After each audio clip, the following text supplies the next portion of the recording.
Good morning, it's me again. The reason kung bakit naggumawa ako ng bagong video kasi may nagtanggap na naman akong may na-receive na naman akong bagong order from Shopee, which is Robust.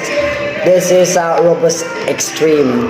So, by the way, the reason kung bakit nag-order ako nito kasi magpa-prank ako ng Robust.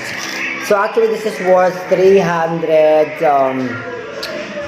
this is 325 pesos. That is for only 2 cups. So expensive. Naloka ako. Bakit kaya nabili ko to? There. So anyway, this is a Robust Extreme.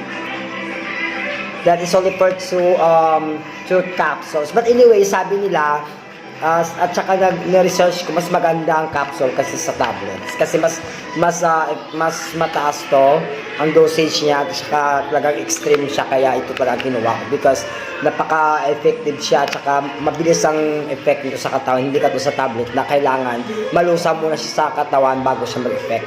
Unlike dito, pwede mo siya ilulusaw agad sa tubig o either sa juice para ma-effect agad siya immediately. But anyway, kung the reason kung bakit binili ko to kasi may pagtitripan lang ako.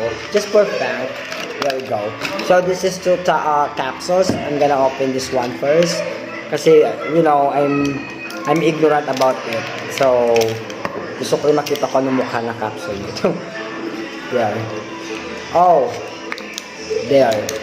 So, nakikita ko sa YouTube, even sa TikTok, Facebook na talagang effective siya sa kapag ipaprank mo. But I just want to advise you guys, kapag magpa-prank kayo ng Robust, huwag niyo idadaan sa mga like Sting, like Cobra, kasi nakakapag-palpitate ito ng puso. Okay, huwag niyo na ihalo sa energy drink kasi hindi yan siya advisable. It's better na ihalo mo na siya sa tubig o sa juice kasi what do you call this? Hindi siya nakakapag-palpitate ng puso. There. So now, binili ko to kasi may ipaprank lang ako.